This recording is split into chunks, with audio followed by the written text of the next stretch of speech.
Society है युवा शक्ति रेडियो और सोशल मीडिया सेंटर, जिसके माध्यम से हमने ये श्रृंखला आरंभ करी है।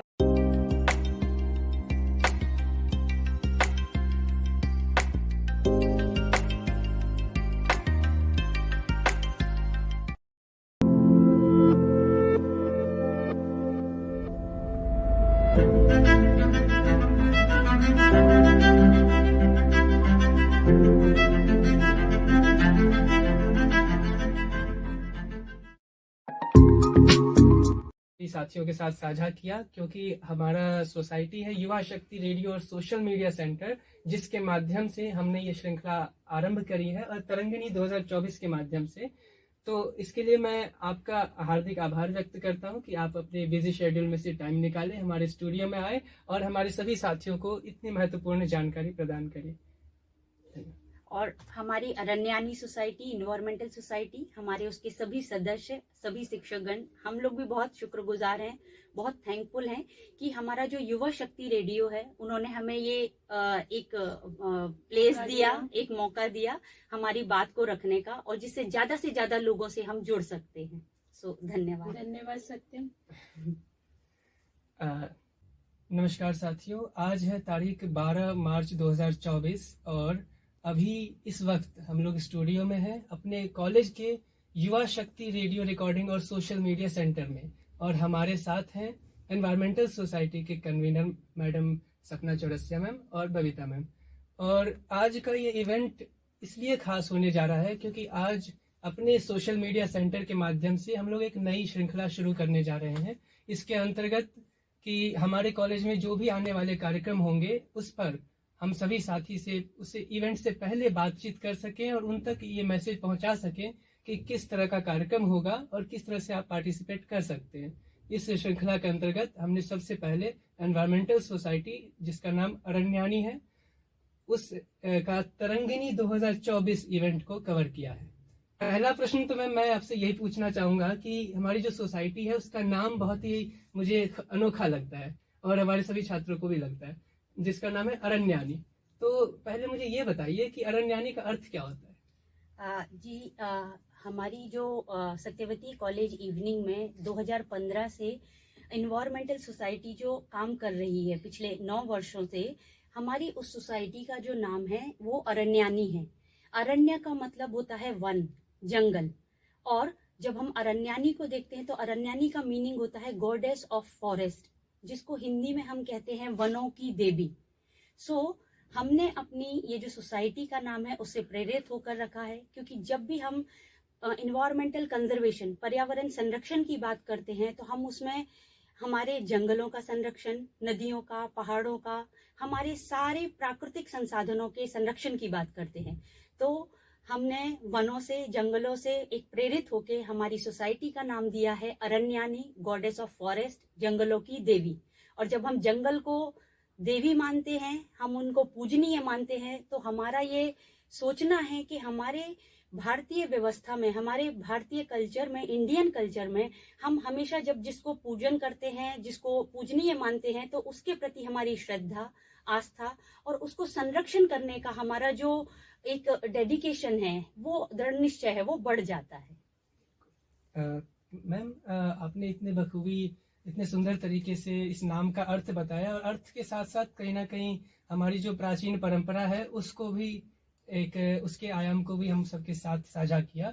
अब मैं ज्यादा कुछ और नहीं पूछते हुए मैं सीधे मुद्दे की बात पूछता हूँ कि आपका जो सोसाइटी है एनवायरमेंटल सोसाइटी, तरंगिणी 2024 नाम से कॉन्क्लेव करवा रही है, इसके बारे में थोड़ा सा मुझे बताइए। जी, मैं तरंगिणी, हमारा जो इन्वायरमेंटल फेस्ट है, उसके बारे में बताने से पहले 2 बातें और हम अरण्यानी के बारे में बताना चाहती हूँ कि ये जो हमारा अरण्यानी सोसाइटी है, हम इस सोसाइटी में हमारे विद्यालय के, हमारे महाविद्यालय के जो एनर्जेटिक और क्रिएटिव जो स्टूडेंट्स हैं, हम उनको अपने साथ जोड़ते हैं, जो हमारे पर्यावरण संरक्षण के लिए बहुत स्ट्रांगली जो योगदान देना चाहते हैं।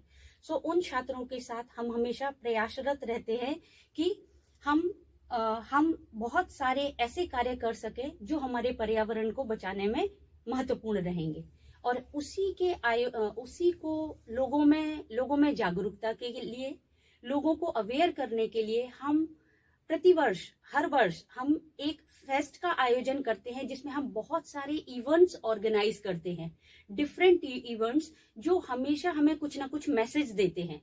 सो इस बार जो हमने फेस्ट ऑर्गेनाइज किया है जिसका नाम हमने रखा है तरंगिणी 24। तरंगिणी का मतलब होता है नदी, और जैसा कि हम जानते हैं कि नदी, रिवर जो है वो हमेशा हमें बहते रहने का संदेश देती है, जो हमें एक positivity, flow with continuity and आपका हमारे हर एक ऑब्स्टकल्स को क्रॉस करते जाने का एक संदेश देती है। सो यही हमारे सोसाइटी का भी मोटो है। हम लोगों को भी यही जागरूकता का संदेश देना चाहते हैं कि हमें कितना भी हमारे आगे कितने भी समस्याएं आए, किसी भी तरीके की परेशानी आए, लेकिन पर्यावरण संरक्षण के लिए हम जितने भी कदम उठाएं, हम हमेशा उनमें प्रयासरत रहें, उनको कभी भी हम बैकआउट ना होने पाए। कंटिन्यूअस वॉक, कंटिन्यू हमें चलते जाना है जी। और एक दूसरा पर्पस जो है वो ये है कि हमारे 22 मार्च को हमारा वर्ल्ड वाटर डे सेलिब्रेट किया जाता है, जिसमें हम वाटर कंजर्वेशन से रिलेटेड बातें करते हैं। तो हमारा ये मार्च का जो महीना है ये कहीं ना कहीं हमारे जल संरक्षण की नीतियों के बारे में, हमारे जल को बचाने के लिए और हमारे इस वाटर को, जल को, उसका बहुत उचित तरीके से प्रयोग करने पे भी एक फोकस करता है। तो ये भी हमारा एक पर्पस था कि अगर हम 22 तारीख को ये फेस्ट ऑर्गेनाइज नहीं कर सकते तो कम से कम हम इस मार्च के मंथ में तरंगिणी नदी के माध्यम से हम ये रिप्रेजेंट कर रहे हैं कि हम वाटर कंजर्वेशन फील्ड में भी लोगों को जागरूक करना चाहते हैं।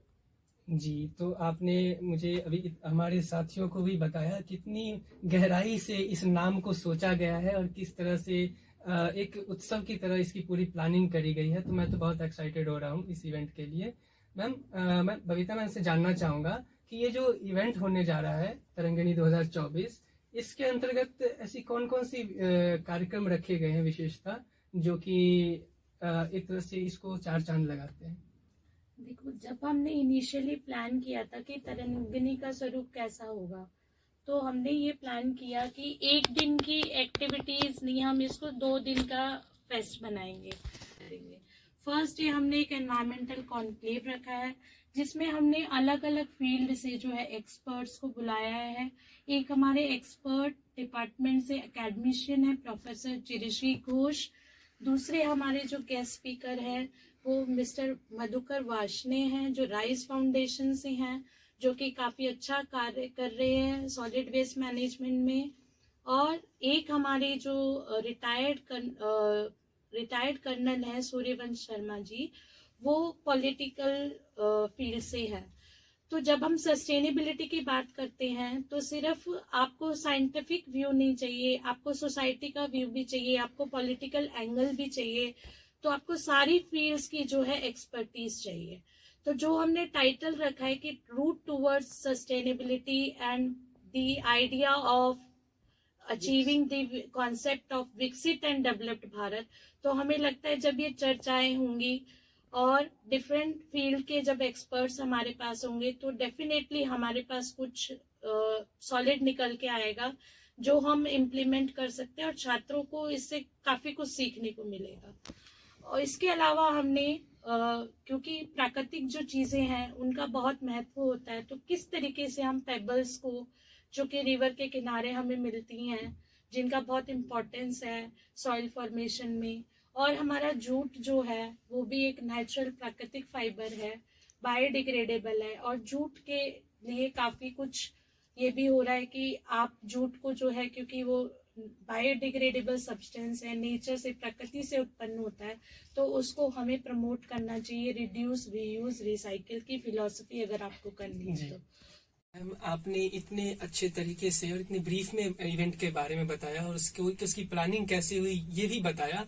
अब मैं आपसे निवेदन करना चाहूंगा कि ये जो 2 दिन का कॉन्क्लेव होगा, इसमें कौन कौन से इवेंट्स रखे गए हैं उसे आप एक बार सिलसिलेवार तरीके से हम सभी साथियों को बता दीजिए, ताकि हम सब जान सकें और उसमें बढ़ चढ़कर भागीदारी कर सकें।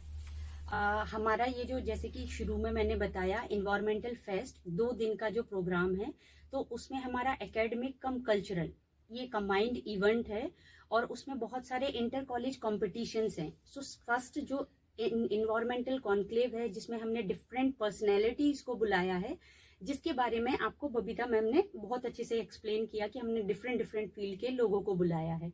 फिर उसके बाद हमने बच्चों को मोटिवेट करने के लिए और इन्वायरमेंट के बारे में बहुत सारी इंफॉर्मेशन जानने के लिए हमने कुछ इंटर कॉलेज कॉम्पिटिशन्स रख रखे हैं, और हर कॉम्पिटिशन का अपना पर्पज है। जैसे कि एक हमारा कॉम्पिटिशन है जंक जुगाड़, जिसको हम ट्रेजर फ्रॉम वेस्ट भी कहते हैं, या जिसको हम कहते हैं preparation of the best material with the waste material. So means हम बहुत सारे यूजफुल प्रोडक्ट्स बना सकते हैं बहुत सारे वेस्ट मटेरियल आइटम से, and this is mainly basis on the like reuse and recycle का जो हमारा थीम है उसके ऊपर बेसिस है। सो एक ये कंपटीशन है। दूसरा हमारा रंगोली कंपटीशन है, जिसमें हम बच्चे ये सीखेंगे कि कैसे with the use of like आपका जो ऑर्गेनिक थिंग्स हैं उससे हम कैसे डिफरेंट कलर की रंगोली, क्योंकि रंगोली का हमें पता है रंगोली का मतलब होता है कलरफुल, और हमारा नेचर इतना ब्यूटीफुल और कलरफुल है जो इसको रिप्रेजेंट करता है। हमारा नेक्स्ट कंपटीशन है जो आपका फोटोग्राफी है। फोटोग्राफी मतलब students will capture the beauty of our nature. अब हमारे नेचर में इतने variety of plants, animals, birds और बहुत सारे हमारे जो नेचुरल प्लेसेस हैं, सो स्टूडेंट्स उनको कैप्चर कर सकते, क्योंकि वन इंडिविजुअल जो है वो सारे चीजों को अपनी आंखों से नहीं देख सकता, तो शायद हम अपने प्रकृति की सुंदरता को दूसरों के नजरिए से भी देख सकते हैं इस फोटोग्राफी के माध्यम से। और उसके बाद एक हमारा कंपटीशन है pebble and jute painting, jute bag painting.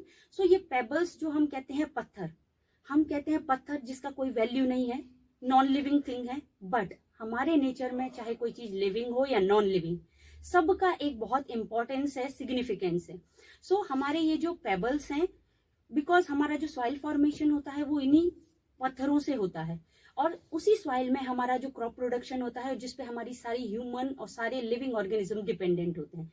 तो उस पेबल्स को पेंट करना ये क्रिएटिव वे होगा, और जूट बैग पेंटिंग ये प्रमोट करेगा हमारे प्लास्टिक बैग्स के ऊपर, आपका प्लास्टिक बैग का सब्स्टिट्यूट होगा। सो ये हमारा फर्स्ट डे का हो गया।